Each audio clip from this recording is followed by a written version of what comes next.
लीजिए प्रस्तुत है हिंदी साहित्य का इतिहास। लेखक आचार्य रामचंद्र शुक्ल। प्रकरण 1 को हम पढ़ चुके हैं।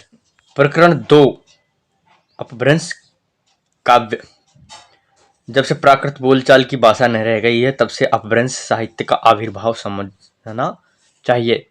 पहले जैसे गाहा या गाथा कहने से प्राकृत का बोध होता था, वैसे ही पीछे दोहा या दुहा कहने से अपभ्रंश या लोक प्रचलित काव्य भाषा का बोध होने लगा। इसी पुरानी प्रचलित काव्य भाषा में नीति, श्रृंगार, वीर आदि की कविताएं तो चली आती ही थी। जैन और बौद्ध धर्माचार्य अपने मतों की रक्षा और प्रचार के लिए भी इनमें से उपदेश आदि की रचना करते थे। प्राकृत में से बिगड़कर जो रूप बोलचाल की भाषा ने ग्रहण किया वह आगे चलकर कुछ पुराना पड़ गया और काव्य रचना के लिए रूढ़ हो गया। अपभ्रंश नाम उसी समय से चला जब तब बोलचाल की भाषा में थी, तब वह भाषा या देश भाषा कहलाती रही। जब वह साहित्य की भाषा हो गई तब वह अपभ्रंश शब्द का व्यवहार होने लगा। भरत मुनि विक्रम संवत तीसरी ने अपभ्रंश नाम न देकर लोक भाषा को देश भाषा कहा। भरत मुनि तीसरी संवत इसलिए लिख रखा है कि यहाँ पर तीसरी सदी में भरत मुनि का आविर्भाव माना जाता है। वरुचि ने प्राकृत प्रकाश में भी अपभ्रंश का उल्लेख नहीं है। अपभ्रंश नाम पहले से बल्लवी के राजा धारसेन द्वितीय के शिलालेख में मिलता है, जिसमें अपने पिता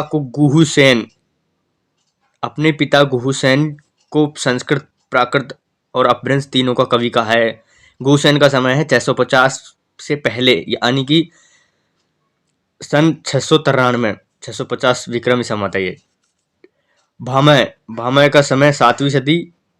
भामय ने भी 3 भाषाओं का उल्लेख किया है। बाण ने हरिश्चरित्र में संस्कृत कवियों के साथ भाषा कवियों का भी उल्लेख किया है। इस प्रकार अपभ्रंश या प्राकृताभास हिंदी में रचना होने से पता हमें विक्रमी 7वीं शताब्दी में मिलता है। उस काल की रचना के नमूने बौद्धों की वज्रयानी शाखा के सिद्धों की कृति के बीच में मिलते हैं। संवत 990 अर्थात कि सन 938 में देवसेन नाम के एक जैन ग्रंथकार हुए। उन्होंने श्रावकाचार नाम की एक पुस्तक दोहों में बनाई थी, जिसकी भाषा अपभ्रंश का अधिक प्रचलित रूप लिए हुए है। जैसे जो जिण शासन भाषौ सो मई कहुई सारू, जो पालई सही भाव करी सो सरी पाई पारू। देवसेन ने दभ्य साहब पयाच यानी द्रव्य स्वभाव प्रकाश नामक एक ग्रंथ दोहों में बनाया, जिसका पीछे से माइल धवल ने गाहा या साहित्य में प्राकृत रूपांतरित किया। इसके पीछे तो जैन कवियों की बहुत सी रचनाएं मिलती हैं, जैसे श्रुत पंचमी का योगसार, जसहर चरियु, अणय कुमार चरियु इत्यादि। ध्यान देने की बात यह है कि चरित्र काव्य या आख्यान काव्य के लिए अधिकतर चौपाई दोहे की पद्धति ग्रहण की गई। पुष्पदंत का समय है 1029 संवत में, और पुष्पदंत को कुछ लोग पहला कवि भी मानते हैं, इसलिए ध्यान रखिए। पुष्पदंत की रचना है आदि पुराण और उत्तर पुराण चौपाइयों में है। उसी काल के आसपास का जसहर चरियु यानी कि यशधर चरित्र भी चौपाइयों में रचा गया था। जैसे इस चौपाई को एक बार पढ़ें आप।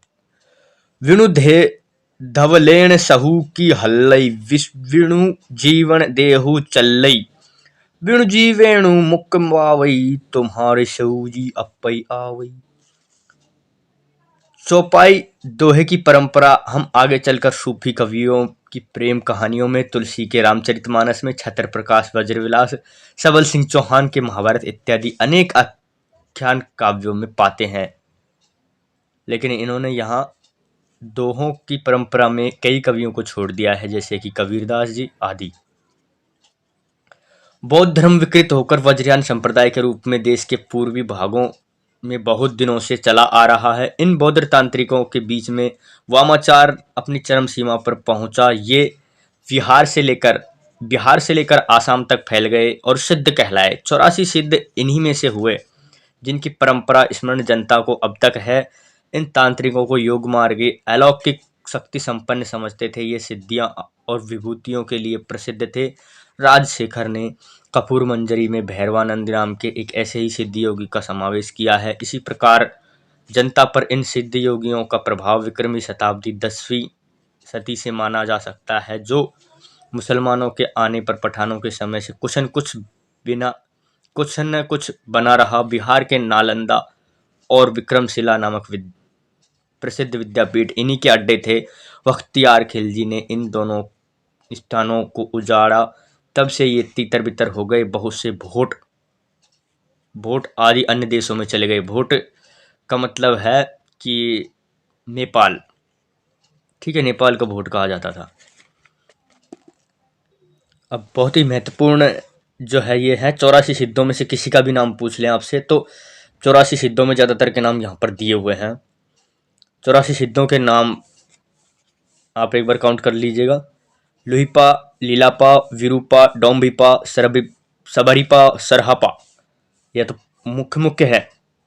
कंकालीपा, मीनपा, गोरक्षपा, चौरंगीपा, वीरापा, शांतिपा, तंतलीपा, चमरीपा। चमरीपा का मतलब है नीची निम्न जाति से, चमार जाति से इनका संबंध था। खड़गपा, नागार्जुन, कणहपा, कर्णरिपा, थनगपा, नारोपा, शीलापा, लीलोपा, छत्रपा, भद्रपा, दोम्बिपा। देखिए यहाँ से आप देखोगे लुईपा से लेकर के और यहाँ तक ये चमरीपा खड़गपा तक मुख्य है, इनमें से आता है। और ये कणपा यहाँ पे और नागार्जुन आगे इनमें से नहीं आता है, तो ये मुख्य है, इनको आप ध्यान से पढ़िएगा। अजगीपा, कालीपा, दोम्बीपा, कणकपा, कमरीपा, डेम्बीपा, भेदीपा, टेम्बीपा, कुकुरीपा, कुचपा, धर्मापा, महिपा, अच्छतिपा, भल्ल नहीपा, भूमुसुका, इंद्रभूति, मोकोपा, कुठलीपा, कमरीपा, जालंधरपा ये मुख्य है। राहुलप्पा, दवरीपा, देहरिका, मेदनीपा, पंकजपा, घंटापा, टोपगीपा, चैलू, गुंडरीपा, निर्नुपा, जयनंत, चपरटीपा, चंपकपा, बिखनपा, भलिनीपा, कुमरीपा, दंवरीपा, भद्रीपा, ये योगिनियाँ हैं, ठीक है। मणिभद्रपा, कनखलापा और ये कलकलापा, कंतलिकापा, द्रुपरीपा, उपरीपा, कलपा, किलपा, सागरपा, ये यहाँ तक योगिनी आई है। जहाँ तक ये योगिनी और ये लक्ष्मीकरा, अनंगपा, कोकलीपा, समुदीपा, नमोलिपा, दरीपा, पुलीपा, पहनेपा, ठीक है।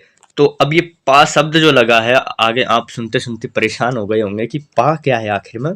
तो यहाँ पर इन्होंने सारांश खोला है। पा आदरार्थक यानी कि आदर सूचक शब्द है, जिसको पाद कहा जाता था। इसी सूची में नाम पूर्व काल क्रमानुसार से नहीं है। इसमें कई समसामयिक थे। वज्रयानी शाखा में योग सिद्धि के नाम से प्रसिद्ध हुए। वे अपने मत का संस्कार जनता पर डालना चाहते थे। समझे, आप इनको नाम से याद रख सकते हैं, लेकिन इनका क्रम यहाँ पे नहीं है। कोई और पुस्तक होगी क्रम के लायक तो मैं आपको अवश्य बताऊंगा, ये जरूरी है, मुख्य चीज है। इनमें से वे रचनाओं के अतिरिक्त अपनी बानी अपभ्रंश मिश्रित देश भाषा काव्यों में से बराबर सुनाते रहे। उनकी रचनाओं का एक संग्रह पहले महामहिम हरप्रसाद शास्त्री ने बंगला अक्षरों में बौद्ध गान ओ दोहा के नाम से निकाला था। पीछे त्रिपिटकाचार्य राहुल शंकर त्याजी ने भोट देश में जाकर सिद्धों की और बहुत सी रचनाएं लाए, जिनको सिद्धों से सबसे पहले सरोज वज्र नाम भी है, जिनका काल डॉक्टर विनयतोष भट्टाचार्य ने विक्रम संवत 690 निश्चित किया है। उनकी रचना के नमूने नीचे दिए जाते हैं। अगर यहाँ पे ये मुख्य है कि अगर विक्रम भट्टाचार्य के अनुसार आपसे पूछ लिया जाए किसका समय, सरोज वज्र का, तो 690 बता देंगे आप बिना डाउट। और किसके अनुसार बताएंगे आप कि रामचंद्र शुक्ल की किताब में लिखा हुआ है, ठीक है। तो ये राहुल सांकृत्यायन जी को आप जानते ही है। और ये भोट का मतलब है तिब्बत की पहाड़ियों पर गए थे वो, तिब्बत की यात्रा उन्होंने की थी ना वहां पर। तो भोट का शब्द का अर्थ मैंने आपको उसी समय बताया था कि नेपाल और तिब्बत की साइड। तो एक आप देखिए अंत साधना पर जोर और पंडितों को फटकार कैसे थी। पंडी सहल सत्य बखान देही रूह बसंतन जान अमग अमगणागण ने विखणई लोभी तिणुतणी भई हूं पंडई। ठीक है, भोट मतलब तिब्बत है।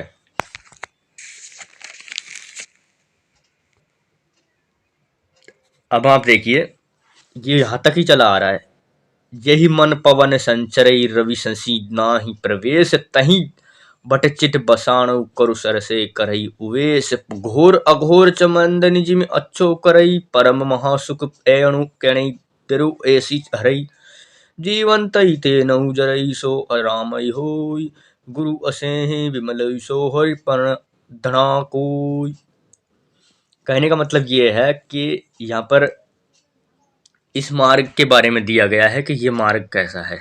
ठीक है, जैसे कुछ कहते हैं ना कि कभी ये अति सूदो मार्ग सनेह को, वैसा ही इसने कहा गया है कि ये अपना भक्ति मार्ग जो है कैसा है। दक्षिण मार्ग को छोड़कर वाम मार्ग ग्रहण कर उपदेश दिया किसने? नाद न बिंदु रवि न शशि मंडल चिरहु सहाय मुकुलु जेऊ रे जऊ छोड़ी महालेर के बंक यही मीमा जाहूं रे रंक। उस समय की भाषा है तत्कालीन, आप सुनकर परेशान न हो। लुहिपा या लुइपा, इनका समय 830 के आसपास और सन है इनकी 773 ने गीतों से कुछ उदाहरण क्या कहा, ये तो आपने बहुत सुना होगा और ये आ सकता है कहीं भी किसकी रचना से लिया गया है। तो ये किसका है? दोहा है शायद। कावा तरुवर पंच विडाल चंचल चीयू पैठऊ काल दी करई महासुख परिणाम लुई भणो गुरी पुच्छई जान भावन होई अभावन जानी जसई संभव को पत्ती आई लुई भणई बड़ कूट तृण बिनाई तिहि धाय बिलसऊ हेलाणिना। ये विरूपा जो थे सन 900 संवत 900 के लगभग, और सन इनका अगर आप देखेंगे विरूपा का तो आप पाएंगे कि विरूपा का समय आप 100 और कुछ के लगभग पाएंगे। आप इसको कैलकुलेट कर लीजिएगा 900 के हिसाब से, 57 के हिसाब से, कि विरूपणी अंतर्मुख साधना की पद्धति को देखिए। अंतर्मुख साधना के बारे में उन्होंने क्या कहा है? सहजे थे करिवारुणि साध आराम जय होई दिठ भांद दसमी दुआरित चिन्ह देखई आउल गहरा को अपने बाहे चरहू उठे घटी देह परा सारा टे थली गाहक नारी निसारा। अब एक कणपा 900 के आसपास, कणपा की वाणी में कुछ खंड नीचे उद्धर करते हैं, यानी कि थोड़ी थोड़ी सबकी है। एक कईणी जी के मंत्रण नाही तिणी धरती इले ही केल करंत णिये धरती जाब मणई ताब की पंचम वर्ण बिहरि जाय जिम लोक विलाची पानिये तिमि धरणी लई चित्त समरई जई तिणखो जई पुणते तमनित। वज्रयानियों की योग तंत्रिकाओं साधनाओं का मध्य स्त्रियों का विशेष डोमिनी रजकी आदि का आबाद सेवन एक आवश्यक अंग था। सिद्ध कणपा डोमिनी का आहन गीत इसी प्रकार गाते हैं। देखिए यहाँ पर मैंने आपको अभी बताया 1 मिनट पहले कि ये आप देखेंगे तो कि मुख्य रचनाएं, मुख्य कवि हैं, इसीलिए उनका नाम मैंने आपको बताया था और उन्हीं की रचना यहाँ पर आ रही है क्योंकि उस समय तत्कालीन समय पे प्रसिद्ध थे। और यहाँ पे इनकी देने का मतलब है कि ये प्रसिद्ध थे, उनकी भाषा ऐसी है तो उसी समय से सबकी भाषा ऐसी मानी जा सकती है। यहाँ पर ये देने का मतलब ये है। तो जिनके नाम आ गए उनको ध्यान रखना। और यहाँ पर ये डोमिनी स्त्रियों को भी कहा गया है और शराब आदि को भी कहा गया है। देखिए डोमिनी यानी स्त्री को कैसे आवाहन करते हैं, कौन? सिद्ध कणपा की रचना है। नगर बाहिर डोम्बी तोहिरी कुड़िया छई छोई जाई सो बार ब्रह्मा नारिया आलो डोम्बी तोइस करीबी में सांग तिणु कण है कलापी जो इलाग इक्क सा पदमा चोटी पाखड़ू तिड़ी चढ़ी आनो हूँ डोम्बी पावड़ी होली डोंबी तो पिरु सद्भावे असही सौजी डोंबी कहानी करावे गंगा जनाहू माझी रे बहर नाई ताहू बड़ी माताऊ तन नीले करे। ये यहाँ पर लाइन का मतलब है, ये छंद यहाँ पर पूरा है और ये अलग रचना में से है, ठीक है। चल रहा था वो यहाँ आके पूरा होगा। बातु डोंबी बोहलो डाउंबी बाट तबई जल उछारा सतगुरु पावो पई जाओ पूर्ण जीव पूरा काऊ बामना फिटी खारे करियाली सतगुरु कणे घर पाताल की थी करी गौने राही अन्न उपाय पार नाही। ठीक है, यहाँ पर पूरा हो रहा है ये। देखिए, इसको आपको जितना हो सके आनंद लेके पढ़ना है, क्योंकि इसमें आप अगर बोर हो गए तो आप कुछ नहीं सीख पाएंगे। इसीलिए ये मुख्य है रचनाएं ये। और आपने हिंदी साहित्य का इतिहास पढ़ा है, लेकिन सबसे मुख्य ये है अगर आपको हिंदी साहित्य में कोई तैयारी करनी है तो, इसलिए आप बोर न हो और इसे पढ़ें। एक एक सुनेंगे, एक एक लाइन से प्रश्न है, एक एक लाइन से कहीं न कहीं प्रश्न बनेगा।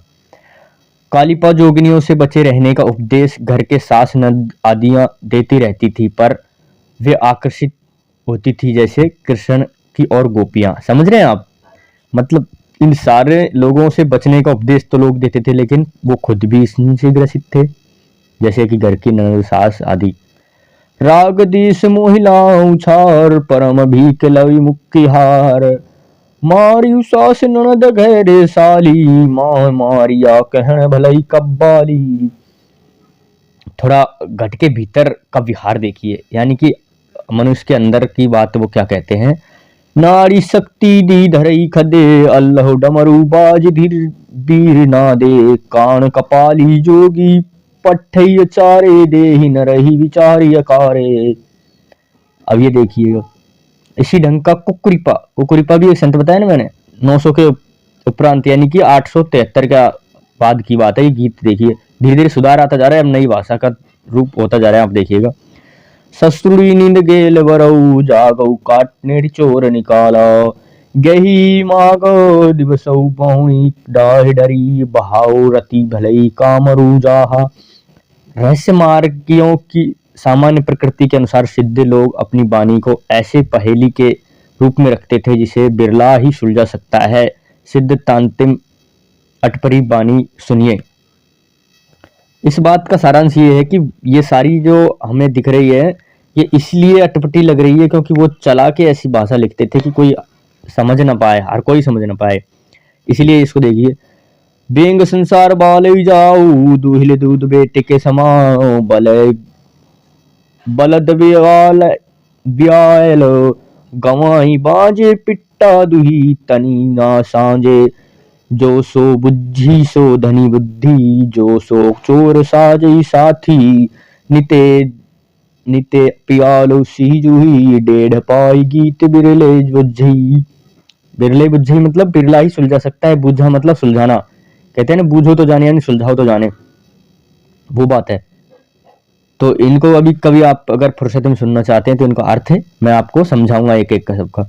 बौद्ध धर्म ने जब तांत्रिक रूप धारण किया तब उसे 5 ध्यानी बुद्धा और उनकी शक्तियों के अतिरिक्त अनेक बोधिसत्वों की भावना की गई जो सृष्टि परिचालन करते थे। वज्रयान में आकर महासुखवाद का प्रवर्तन हुआ। प्रज्ञा और उपाय के योग से इस महासुख दशा की प्राप्ति मानी जाती है। इसे आनंद स्वरूप ईश्वरत्व ही समझना चाहिए। समझिए, निर्वाण के 3 अवयव ठहराए गए, शून्य, विज्ञान और महासुख। उपनिषद में तो ब्रह्मानंद के सुख के परिणाम का अंदाजा करने के लिए महासुखवाद से 100 गुना कहा गया है, पर वज्रयान में निर्वाण से सुख का स्वरूप ही सहवास सुख के समान बताया गया है। शक्तियों सहित देवियों के युगनद स्वरूप की भावना चली गई। नग्न मूर्तियां सहवास की अनेक अश्लील मुद्राओं में बनने लगी जो कहीं न कहीं अब भी मिलती है। रहस्यवाद गुहा प्रवृत्ति बढ़ गई और गुहा समाज श्री समाज स्थान होने लगे। ऊंच नीच कई वर्ण स्त्रियों को लेकर मदपान के साथ अनेक विविध विधान वज्रयानियों की साधना के प्रधान अंग थे। सिद्धि प्राप्त करने के लिए किसी स्त्री का, जिसे शक्ति योगिनी या महामुद्रा कहते थे, योग का सेवन आवश्यक था। कोई भी संदेह नहीं है कि जिस समय मुसलमान भारत आए थे उस समय देश के पूर्वी भागों में, बिहार, बंगाल, उड़ीसा में धर्म के नाम पर दुराचार फैला था। इस पैराग्राफ को आप एक बार पूरा गौर से दोबारा पढ़िएगा। इसमें कहने का मतलब भाव ये है कि जब वज्रयानी सिद्ध थे तो उन्होंने ऐसा अपना प्रचार फैला रखा था कि उन्होंने यह साबित कर दिया कि स्त्री के बिना किसी भी प्रकार की साधना नहीं की जा सकती है। स्त्री को साधना की एक मार्ग के रूप में इस्तेमाल किया और उन्होंने ऐसी बात फैला दी चारों तरफ कि उसे दुराचार कह दिया, धर्म का दुराचार, बंगाल, बिहार, उड़ीसा की तरफ। और ये इधर भी थे, लेकिन यहाँ पर बाद में धीरे धीरे सुधार जल्दी आ गया। और यहाँ पर तो इन्हीं में से सिद्ध कौन थे अपनी साइड में, राजस्थान, उत्तर प्रदेश की तरफ, उत्तर प्रदेश, राजस्थान, पंजाब, हरियाणा।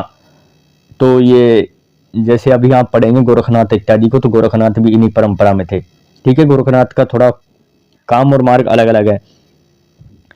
तो इनमें से अगर कुछ समझ नहीं आया तो सहवास सुख को समझते हैं आप सब।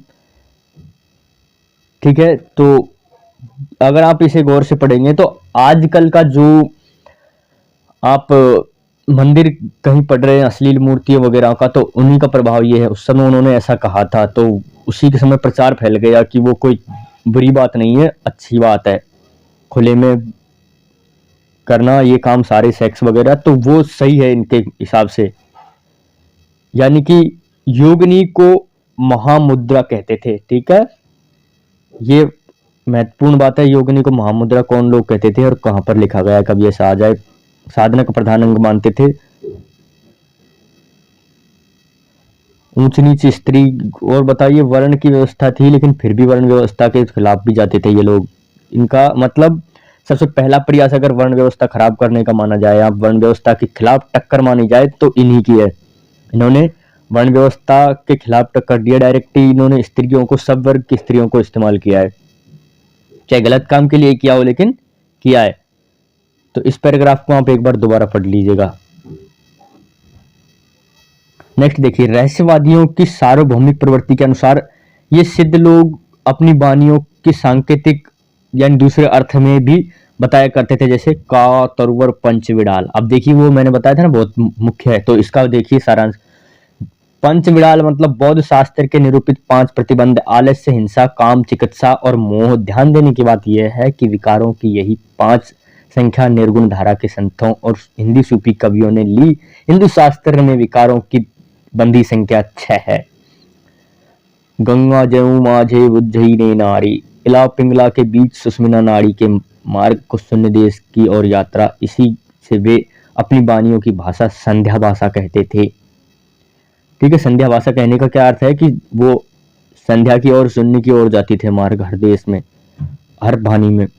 ऊपर उद्धृत थोड़े से वचन से इसका पता लगता है कि सिद्ध द्वारा किस प्रकार से संस्कार जनता के इधर उधर बिखरे गए थे। जनता की श्रद्धा शास्त्रज्ञ विद्वानों पर ये हटाकर अंतर सुख साधना वाले योगियों के जमाने पर प्रयत्न सरस से इसी वचन घट से ही बुद्ध है। यह नहीं जानना, आवागमन को खंडित नहीं किया तो निर्लज कहता है कि मैं पंडित हूँ। मैं स्पष्ट झलकता है कि यहाँ पर समझिए रखिए, रखना चाहिए कि योग मार्गी बौद्धों ने ईश्वरत्व की भावना की कर ली थी। ईश्वरत्व की भावना मतलब खुद में ईश्वर मानते थे वो। प्रत्यात्मे विद्या भगवान उपावच प्रभु, स्वर्ग सर्वव्यापी च कर्ता, हर्षा जनपोति चकति श्रीमान विरजा सौ वक्त भाव प्रकाश, व्यक्त भावानुकृत दारिकापा की शिष्या सहज योगिनी चिंता करते। बताइए इनकी भाषा देखिए आप, बिल्कुल संस्कृत से मिलती है ना, और उनकी भाषा देखिए बिल्कुल देसी। मतलब इनमें पढ़े लिखे भी थे लोग, ये संस्कृत से मिली जुली भाषा बोल रहे हैं। इसी प्रकार जहां रवि शशि पवन आदि गति नहीं, वहां चित्त को विश्राम करने का दावा ऋजु यानी सीधे दक्षिण मार्ग को छोड़कर कर यानी बंट टेढ़ा हुआ मार्ग, बंक मतलब टेढ़ा और ऋजु मतलब सीधा मार्ग ग्रहण करने का उपदेश भी है। यानी कि दक्षिण मार्ग को छोड़कर के वाम मार्ग की ओर। सिद्ध कणपा कहते हैं कि जब अपनी गृहिणी का उपभोग न करेगा तब तक पंचम वर्ण की स्त्रियों के साथ विहार क्या करेगा। वज्रयान में महासुख वह दशा बतलाई गई है जिसे साधक शून्य में इस प्रकार विलीन हो जाता है जिस प्रकार नमक पानी में। इसी दशा का प्रतीक खड़ा करके युग्नद्व स्त्री पुरुष का आलिंगनबद्ध जोड़ा की भावना की गई है। कणप्पा का यह वचन जिमी लौण बिलज्जई पाणई इणी तिमी घरई चित्त इसी शिद्दत तत्व का द्योतक है। कहने की आवश्यकता नहीं है कि कोल कालिपा कालिक आदि इन्हीं वज्रयानियों से निकले। कैसा ही शून्य और सात्विक धर्म हो, गुहा प्रत्येक प्रवेश करने पर इस प्रकार विकृत पाखंडपूर्ण हो जाता है कि वज्रयान इसका प्रमाण है। थी बात सिद्धों की और यहाँ से गोरखनाथ स्पेशल शुरू होगा। तो इस भाग में इतना ही, आगे जानते हैं बाकी, जिसमें हम गोरखनाथ और उनके बाद के उनके साथ के सिद्धों को पढ़ेंगे। मिलते हैं अगले भाग में।